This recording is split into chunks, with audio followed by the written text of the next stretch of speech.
বক্তব্য নিয়ে আসবেন চৌদ্দগ্রাম জেলা শাখার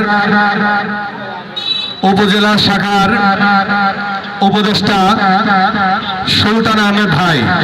সুলতান আহমেদ ভাই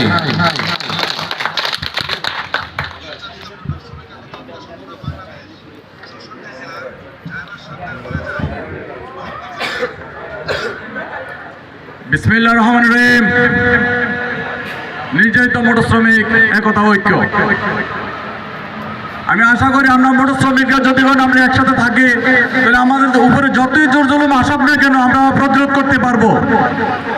আজকের এই নির্যাতিত মোটর শ্রমিকের সম্মানিত সভাপতি এবং চট্টগ্রাম এবং বিভিন্ন জেলা থেকে আগত সম্মানিত সভাপতি মণ্ডলী এবং উপস্থিত সকল নেতৃবৃন্দ, আসসালামু আলাইকুম। আমি মনে করি আমরা যদি একত্রিত থাকি তাহলে আমাদের কোনো বাধা বিপত্তি আমাদেরকে রোধ করতে পারবে না ইনশাআল্লাহ। আমরা কাজ করি, কাজে ভুল হবে। আমি অনুরোধ করব এবং আমাদের যারা মালিক বিন্দু আছেন বা আমাদের লিডার আছেন, এই ড্রাইভার এই কথা যদি না বলে, ড্রাইভার সাহেব বলবেন আমার নাম আছে সুলতান বলবে।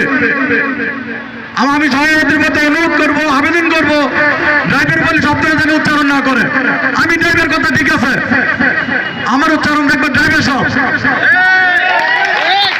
আমরা কাজ করি, কাজকে শ্রদ্ধা করি, কাজকে ভালোবাসি, পথকে শ্রদ্ধা করি। ইনশাআল্লাহ যে কোনো মোকাবিলা হোক, আমরা রাজনীতি করি না, রাজনীতির আশ্রয় চাই না। আমরা কাজ করবো, কাজের বিনিময়ে বেতন পাবো, হোক কম বেশি। আমরা নিয়ম মেনে চলবো, মালিকের সাথে আমরা দুর্ব্যবহার করবো না এবং নেতৃবৃন্দ যে ধরনের উপদেশ দিয়ে যাবো তা আমরা পালন করার চেষ্টা করবো ইনশাআল্লাহ।